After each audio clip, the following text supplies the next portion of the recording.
Delhi MCD के mayor और deputy mayor समेत स्टैंडिंग कमेटी का चुनाव होने जा रहा है। इससे पहले 2 बार हंगामे के चलते चुनाव नहीं हो पाया। मेयर पद के लिए आम आदमी पार्टी की शैली ओबराय और बीजेपी की रेखा गुप्ता मैदान में है। आपको बता दें कि दिल्ली नगर निगम का मेयर चुनाव के लिए आज बैठक होने वाली है। महीने भर के अंदर एमसीडी की ये तीसरी बैठक होगी जिसमें मेयर चुनने की कोशिश की जाएगी। इसके पहले 2 बार एमसीडी की बैठक हुई थी, लेकिन बीजेपी और आम आदमी पार्टी के बीच हंगामे के चलते चुनाव नहीं हो सका था।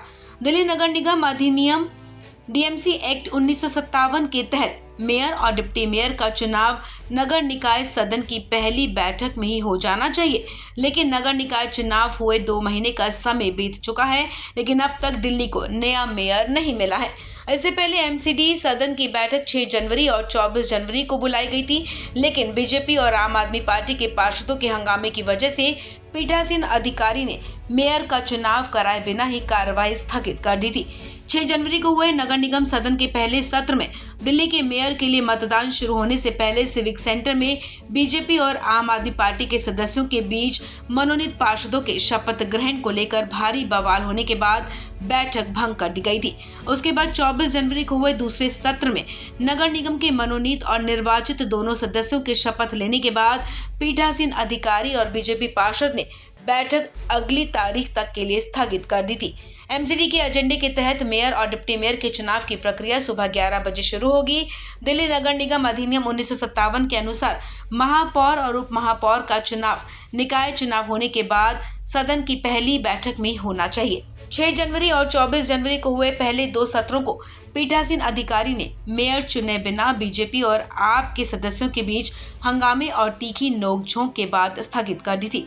जब पिछले महीने दूसरी बार हाईस्टेक दिल्ली मेयर चुनाव रुका था, तब बीजेपी सांसद और एक नगर सेवक ने दावा किया था कि आम आदमी पार्टी के कई नगर सेवक उनके संपर्क में थे। आपको बता दें कि एमसीडी में आम आदमी पार्टी के 135 पार्षदों ने पीठासीन अधिकारी सत्य शर्मा को पत्र लिखकर महापौर चुनाव में एल्डरमैन को वोट देने से रोकने की मांग की है। आप नेताओं ने अपने पत्र में कहा कि एल्डरमैन या मनोनीत पार्षद कानून के मुताबिक मतदान नहीं कर सकते हैं। आम आदमी पार्टी ने एमसीडी चुनावों में 105 वार्ड जीतने वाली बीजेपी पर चुनाव प्रक्रिया को प्रभावित करने और हेरफेर करने की कोशिश करने का आरोप लगाया है। आपने कहा कि बुजुर्गों की तरफ से मतदान करने का कोई भी प्रयास दिल्ली के लोगों के जनादेश का सीधा अपमान होगा। वहीं दूसरी तरफ बीजेपी ने तर्क दिया कि राजधानी में मेयर चुनाव आपके कारण 2 बार रुके हैं। आपको बता दें कि निकाय चुनाव 4 दिसंबर 2022 को हुए थे और 7 दिसंबर को वोटों की गिनती हुई थी। चुनावों में आप स्पष्ट विजेता के रूप में उभरी थी। 134 वार्डों पर जीत हासिल की थी आम आदमी पार्टी ने और निकाय चुनाव में बीजेपी के 15 साल के शासन को खत्म कर दिया था। बीजेपी ने 104 वार्ड जीतकर दूसरा स्थान हासिल किया, जबकि कांग्रेस ने 250 सदस्यीय नगरपालिका सदन में सिर्फ 9 सीटें ही जीती हैं। इस खबर में फिलहाल इतना ही। तमाम अपडेट्स के लिए आप बने रहें वन इंडिया हिंदी के साथ।